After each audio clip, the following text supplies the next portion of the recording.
algunos ganan más incluso que la gobernadora, de acuerdo a lo que el Vidi Ayala por acá acaba de detectar, y son sueldos netos.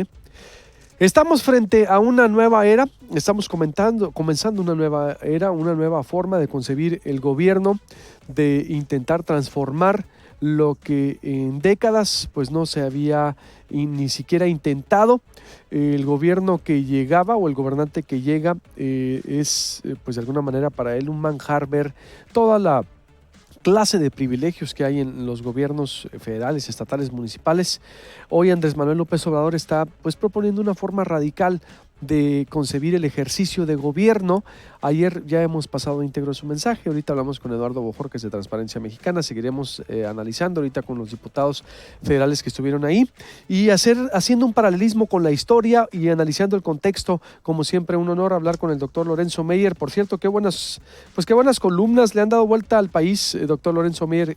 Parte de lo que platicamos aquí, que se vio reflejado también en su columna semanal de Reforma, como la de hoy, y estamos interpretando frente a lo que estamos. Estimado doctor, buenos días. Muy buenos días. Pues sí, todo indica que sin el trasfondo de el fuego y las balas, que son lo propio de una revolución, algo profundo está en vísperas de pasar en la forma en que se ejerce el poder en México. Ya pasó algo profundo, muy profundo, que fueron las elecciones. Yo creo que si la distancia entre el primero y el segundo lugar hubiera sido como en el pasado, como en el 2006, por ejemplo, o en otras elecciones, una distancia relativamente pequeña, hubiéramos quizá experimentado los efectos de las formas tradicionales de influir en las elecciones, compra de voto sobre todo, y fraude en general, en donde los institutos estatales y los del federal se comportaran de manera tradicional. Pero como fue tal la distancia tan grande entre el primero y el segundo lugar, ahí es donde está un aspecto casi revolucionario. Entonces los mecanismos del fraude simplemente no sirvieron. No que no hubiera. Bernardo Barranco escribió ayer una columna muy buena al respecto. Sí los hubo, pero no funcionaron por la cantidad de votos que recibió Morena. Entonces ahí sí hay un cambio. Con esos 30 millones de votos se tiene un capital político que se puede usar o se puede desperdiciar. Fox lo desperdició.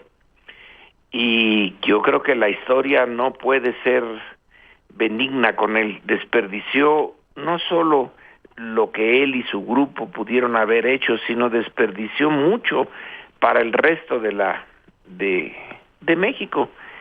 Entonces, en esta ocasión parece ser que ocurrirá lo contrario.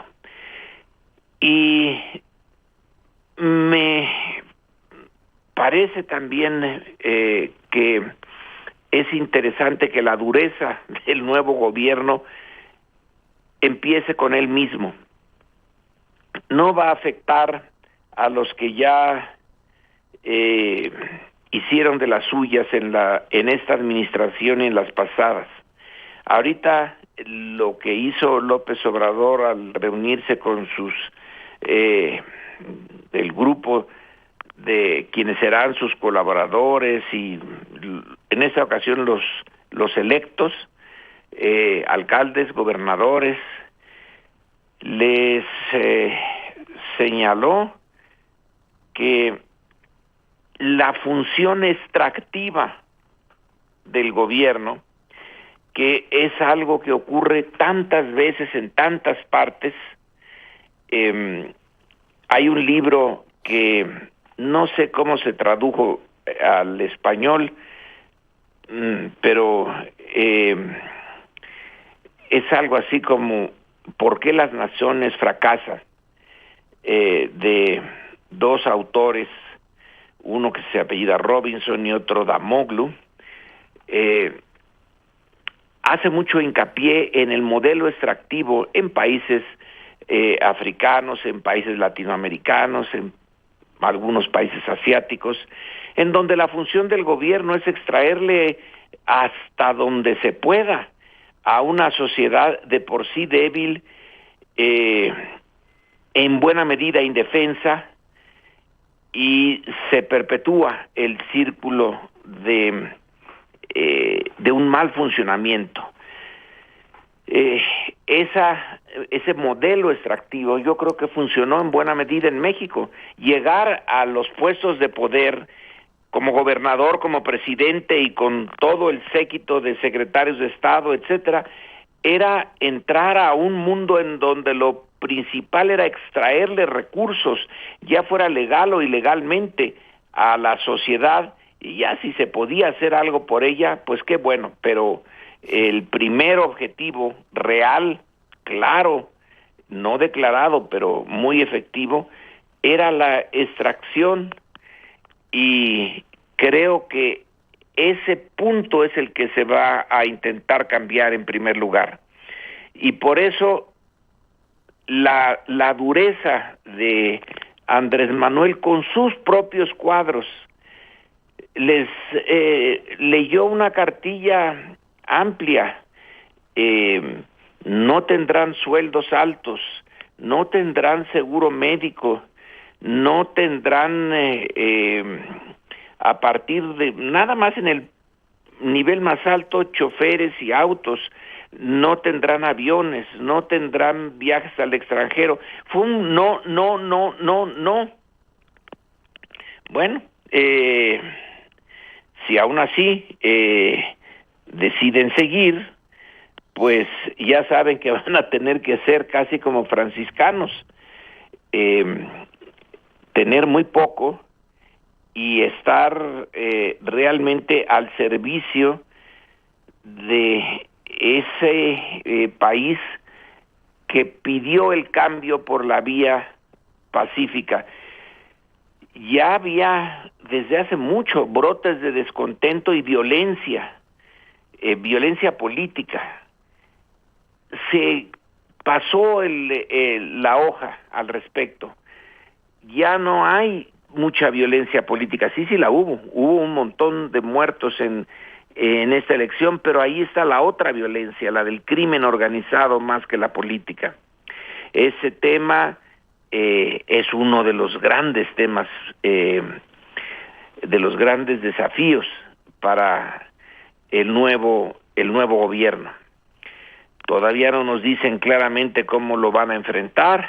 Yo creo que nadie tiene una idea clara, pero en donde sí puede el nuevo gobierno de entrada hacer la diferencia es en relación a los suyos, sobre los que sí tiene control, y eso es lo que está haciendo, lo que acaba de hacer en este momento Andrés Manuel. Sí parece haber una decisión de que el modelo extractivo, el modelo de gobierno extractivo se acabe y venga un modelo de gobierno que fomente la parte positiva, la que estaba obligado desde el principio a las mejores reglas económicas, las mejores reglas sociales, culturales, educativas, etcétera.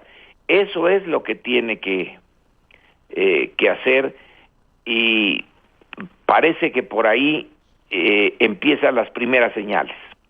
¿Qué riesgos ve, doctor? Digo, ¿quién no estaría de acuerdo en lo que va a pasar o en lo que está proponiendo? Porque, exacto, la cultura mexicana política se convirtió en no me des, ponme donde hay.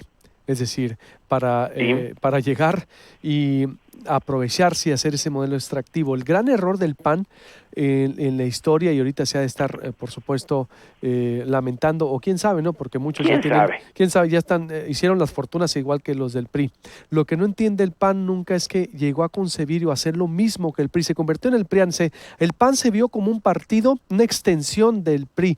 Punto, mismos vicios, mismo todo. Hoy llega una oportunidad de concebir el gobierno de manera diferente, y todo lo que ha anunciado ayer a mí Andrés Manuel López Obrador es lo óptimo, lo que para empezar a hacer una sociedad justa, sin duda, pero no habría riesgos de que o de que alguien se pase de listo, pues ciertamente no, o que haya un desánimo, es decir, en ese proceso de transición cultural de ya no ver al gobierno como algo extractivo, ¿qué riesgos podríamos Yo ahí enfrentar? no veo ¿No? muchos riesgos en lo inmediato. Alguien me acaba de señalar, bueno, pero si tú les pagas muy poco, si tú les das Exacto. tan pocos incentivos, los mejores se irán. ¿A dónde se pueden ir? Bueno, pues a la empresa privada en algunos casos, pero la empresa privada no está contratando a muchos, ¿eh? Ya en este momento hay un problema detectado por las organizaciones internacionales, no solamente las nacionales, de que el desempleo o el bajo empleo en los jóvenes que tienen ya educación superior es notable. En un estudio que acaba de hacer el Colegio de México y que cito en mi artículo de hoy, también viene ese aspecto de gentes con grados universitarios que han bajado sus ingresos y sus expectativas. Así que el que los mejores se vayan porque no tienen los grandes sueldos que tenían los que hoy terminan, pues es muy... no es tan claro, porque tampoco tienen otras oportunidades fuera tan brillantes. En Estados Unidos sí, un grupo de funcionarios, unos de los que rodean a Trump, por ejemplo, ahora, son gentes de mucho dinero, que tienen como proyecto llegar al gobierno, no para hacer dinero, porque ya lo hicieron, sino para ejercer el poder, etcétera, y rehacer también el gobierno norteamericano. Pero desde hace mucho que los altos puestos en ese país no significan altos ingresos, sino al contrario, en algunos casos disminución de ingresos. Bueno, esa posibilidad de que se nos vayan del gobierno los mejores, yo la veo muy remota. Ahora, ¿dónde van a venir los grandes problemas? ¿Dónde están los riesgos? No en esa especie de cofradía que quiere hacer, de franciscanos que quiere hacer Andrés Manuel, que sean más o menos como él. A lo largo de su vida ha mostrado que no era la acumulación de dinero y de recursos económicos lo que le interesaba, pero puede venir en los intereses creados fuera. Ahí el punto, uno de los puntos nodales son los impuestos. Él dice no va a aumentar los impuestos, ok, pero sí puede modificar las reglas en función de las cuales se han hecho fortunas enormes con arreglos especiales con el fisco. Por ejemplo, eso de poder deducir pérdidas de unas empresas, bueno, más bien al contrario, las empresas que ganan y luego deducir las pérdidas de otras empresas que son del mismo dueño y entonces se paga mucho menos. Estas trampas legales de los impuestos, si se quitan, no que se aumenten los impuestos, que se quiten, algunos de los grandes conglomerados terminan por pagar 7% en total de sus ganancias. ¿Qué tal si se les aumenta a que paguen lo que deben de pagar, lo que pagamos el resto, 30 y tantos %? Ahí es donde yo veo que va a venir el problema real de fondo. Cuando se revisen las concesiones mineras, esas que se han concentrado en unos cuantos mexicanos y unos cuantos canadienses, ¿cómo van a reaccionar frente a estos posibles cambios en la fórmula impositiva para ellos? Ahí va a haber, creo yo, resistencias serias. Ese va a ser uno de los grandes campos de batalla. Ahorita no hay mucha batalla, porque los que van a entrar, la maquinaria nueva, algunos de ellos nunca han tenido esos privilegios, así que el que no se los den, pues tampoco significa que vayan a perder.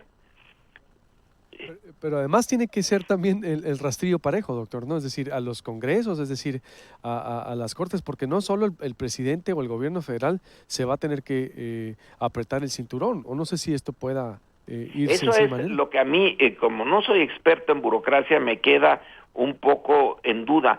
¿Se puede desde la presidencia hacerles un recorte, pero en serio, a la Suprema Corte? Al Tribunal Electoral del Poder Judicial de la Federación, esa cosa tan desagradable que está compuesto de 7 personas que ganan muchísimo y que tienen un montón de secretarios y que tienen un montón de privilegios. ¿Se puede o el Poder Judicial lo va a frenar, ¿no? por ley está blindado? Los congresos, doctor, el Senado, es decir, que los gastos faraónicos de los senadores, el Congreso Eso creo federal, que eso ya se incluye. No lo veo muy difícil. Los nuevos líderes del Senado y de los diputados ya están sobre aviso de que nada de tantas comisiones, porque cada comisión es una mina de oro para quien está ahí adentro. Sí. Y algunas de ellas ni sirven, bueno, yo no sé si algunas sirven, pero unas francamente no sirven. Entonces, ¿qué pueden decir? ¿Qué pueden alegar esos personajes? Después de todo están allí por la votación, y la votación fue abrumadoramente también en el caso del Poder Legislativo en favor de Morena. Así que no veo yo ahí mucho problema. Una cosa que hay que ver, no salió muy relevante en la prensa, ¿ve? Es el ejército. Si uno ve las propuestas de gabinete de Andrés Manuel, es obvio que hay 2 secretarías que no están, que es Defensa y Marina, en donde él no puede desde ahora decidir quién va a estar al frente de esas secretarías, porque yo no conozco la estructura legal, pero pareciera que hay unas reglas también probablemente no escritas, en donde el secretario sale del propio ejército, de la propia armada, y según lo deciden los altos mandos, en el momento en que están alejándose ya de sus responsabilidades para delegarlas en los nuevos secretarios. Andrés Manuel dijo ayer algo interesante, que si él se va a someter a esta revocación de mandato a la mitad de su sexenio, no ve por qué el secretario de Defensa o el de la Armada tenga que quedarse forzosamente los 6 años. ¿Recuerda usted algún secretario de Defensa que haya sido removido de su cargo en los últimos sexenios? No. ¿Algún secretario de la Armada? Tampoco. Esos parece ser que son impermeables. Inamovibles, ¿no? Vitalicios. A todos esos movimientos se les escurren. Son poderes distintos. Bueno, habrá que meterlos al mismo saco. Eso sí va a estar más difícil, ¿eh? Sí, pues de alguna manera por la formación de milicia, ¿no? Que traen ya con gobiernos distintos. Pero no, en otros gobiernos no se necesita la formación de militar para ser secretario de la Defensa. Estados Unidos no pone más que raras veces como secretarios de defensas a militares. Pone a civiles. Y no es el único caso. ¿Usted ve riesgo ahí entonces? De un cierto choque con las formas establecidas en esas burocracias, que tienen privilegios. Ya se metió con eso del Estado Mayor. Que el Estado Mayor presidencial no es muy bien visto por el ejército en general. Así que ahí no hay mayor problema. Lo van a mandar a que se ensucie las botas como el resto del ejército, lo cual no les ha de gustar, pero no tienen posibilidades de oponerse. Pero el ejército como un todo y la armada como un todo son un tanto distintos. Totalmente. ¿No les va a quedar de otra, doctor, para concluir, a los gobiernos estatales, por ejemplo, si Andrés Manuel logra aterrizar toda esa nueva cultura de la austeridad que no hay en el país, porque, insisto, es decir, llegan al poder, han llegado, históricamente lo hemos visto, presidentes, gobernantes, y lo que menos cambian es los privilegios? ¿No les va a quedar de otra a gobernadores más que seguir a lo mejor el ejemplo, doctor? Porque van a ser apabullados, ¿o cómo ve usted? Yo creo que van a intentar no seguirlo, pues si para eso están ahí, pero ¿qué tal el hecho de que el gobierno federal ha decidido, vía Andrés Manuel, que cada secretaría no va a tener a su representante en los estados, sino que va a haber uno solo, que va a ver los temas de todos, los temas de finanzas, de medio ambiente, de vivienda, de obras públicas pagadas por la federación? Todo eso lo va a tener una sola persona. Y ahí sí los gobernadores van a tener un poder nuevo. Antes podían discutir con cada uno de los representantes de las secretarías y en algunos casos seducirlos y ofrecerles unas buenas incentivos para cooperar. Pero pongamos el caso, a Delfina, a la maestra Delfina la van a poner como la representante del gobierno federal frente a Del Mazo en el Estado de México. Y Delfina fue la derrotada de mala manera por Del Mazo. Entonces ella va a tener ahora la representación de todo el gobierno federal frente al gobierno estatal. Eso sí va a ser nuevo. Y cada uno de ellos va a tener el apoyo de Andrés Manuel, porque así se lo dijo ya. Va a haber ahí unos choques, probablemente no con los gobernadores de Morena. Pero sí con los del PAN o PRI, ¿no? Pero sí con los del PAN o el PRI. Aquí sí hay un cambio, o puede haber un cambio en la estructura del poder estatal, bien interesante, porque el gobernador era antes pues superior a cualquiera de los representantes de las secretarías de Estado que estaban ahí en su capital. Pero si ahora nada más hay uno, quiere decir que hay una concentración del poder en un solo punto del gobierno federal frente al gobernador. A lo mejor, yo no sé cómo vaya a funcionar esto, pero pudiera ser un contrapeso tan importante como el Congreso local o más, pues sí, dependiendo de qué recursos maneje el representante federal. Pues se va a poner... Es una cambio en la regla del juego. Totalmente, las reglas del juego, la relación de poder. Esperemos también que no sean que todas, por ejemplo, aquí hay como 30 delegaciones en Sonora, doctor. Pues esperemos, sí, en cada estado. Bueno, exacto. Esperemos que también que sí se suprima también estructura, ¿no? Es decir, aquí hay un delegado para cada dependencia, muchas, la gran mayoría, sí, inoperantes. Esperemos y por eso tiene razón, y por eso Andrés Manuel dice, no, ahí vamos a recortar los gastos. De los 30 y tantas oficinas va a quedar una, todo lo demás para afuera. Hay una lógica de ahorro, pero también hay una lógica de concentración de poder. No hay un vacío. El que se vayan 30 y tantos representantes no significa que va a quedar un vacío que va a llenar el gobernador, sino que al contrario, puede ser un reforzamiento del gobierno federal frente al gobernador.